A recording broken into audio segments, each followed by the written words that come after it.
Microsoft's revenue hits $25 billion in 2001, and Steve Ballmer steps in as CEO with an impossible task: succeed Bill Gates. He inherits a tech empire, dominant in desktop software with Windows and Office holding over 90% market share, but the tech landscape is shifting fast. Meanwhile, Google launches in 1998, and by the time Ballmer takes over, its search engine starts pulling users away from Microsoft's MSN. Apple's return under Steve Jobs also introduces the iPod in 2001, setting the stage for a mobile-first future Microsoft doesn't yet see coming. Ballmer's first major move involves tightening Microsoft's core strengths. Under him, Windows XP ships in October 2001 and quickly becomes the fastest adopted OS in history, reaching 400 million users by 2006.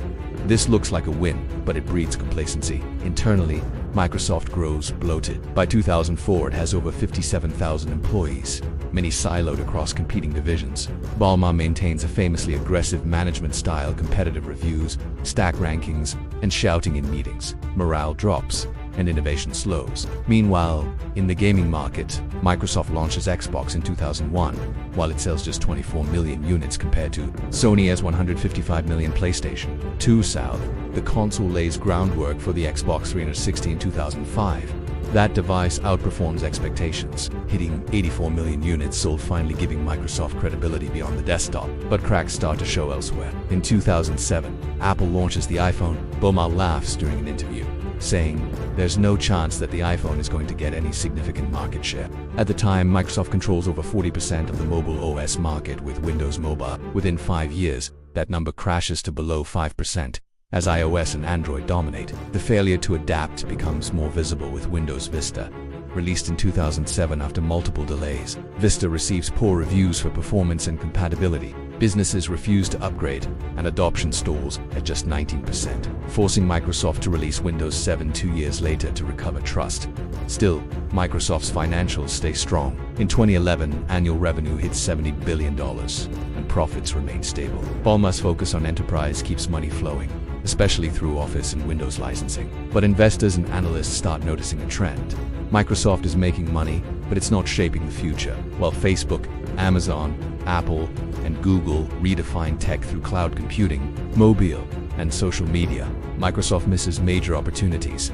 In 2008, Ballmer tries to buy Yahoo for $44.6 billion. Yahoo declines, and its value sinks by over 50% within a year. Critics call it a lucky escape, but the failed acquisition reflects Microsoft's lack of a clear digital strategy. Cloud computing becomes the next missed trade. Amazon Web Services launches in 2006 and dominates by the early 2010s.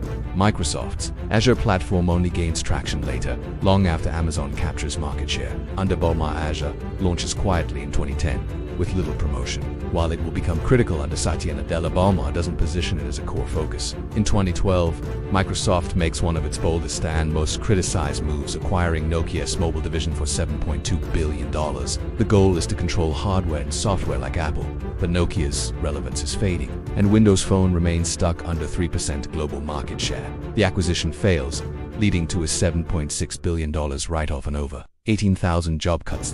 That same year, Microsoft launches Windows 8. It attempts to merge tablet and desktop design with a touch-based interface.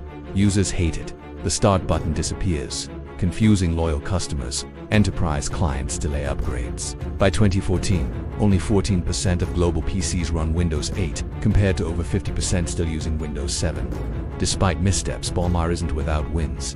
The Xbox brand grows steadily. Office becomes a subscription product with Office 365 in 2011. Securing recurring revenue, Microsoft's enterprise business SharePoint, Exchange, SQL Server remains profitable. But culturally, Microsoft is no longer seen as a tech leader. Internally, innovation stagnates. Former employees describe a culture of fear and startups bypass Microsoft entirely. Ballmer once famously says, "Linux is a cancer." But by the 2010s, open source software dominates the development world and Microsoft is behind again. In 2013, under mounting pressure, Ballmer announces his resignation. Microsoft's stock rises 7% that day. It is a symbolic moment. Investors see Ballmer's departure as a chance for Microsoft to become relevant again. Over Ballmer's 14-year tenure, Microsoft's stock price grows by just 3%, while Apple rises by over 5,000%. Google and Amazon also explode in value. Critics point to a lack of vision expansion. Ballmer focused on defending Microsoft's legacy rather than inventing its future. But defenders argue he kept the company stable through massive change. Under Ballmer, Microsoft's annual revenue nearly tripled from $25 billion in 2001 to $78 billion by 2013. The company stays profitable every year. He invests in cloud, gaming, and enterprise even if the results come after his exit. In 2014, Satya Nadella becomes CEO, one of his first moves. Right off the Nokia acquisition and pivot to cloud-first, mobile-first strategy. He embraces open source, even acquiring GitHub and eventually LinkedIn. Within 5 years, Microsoft becomes a trillion-dollar company. So, did Ballmer fail? That depends on what you measure. He preserves Microsoft's financial power but fails to evolve its identity. He defends the fortress while rivals build the future. Steve Ballmer now owns the Los Angeles Clippers and remains one of the richest people in America. With a net worth over $100 billion, his legacy is complex. A brilliant operator, a passionate leader, but a CEO caught between eras. If you enjoyed this, I would greatly appreciate it if you could subscribe. Thanks for watching.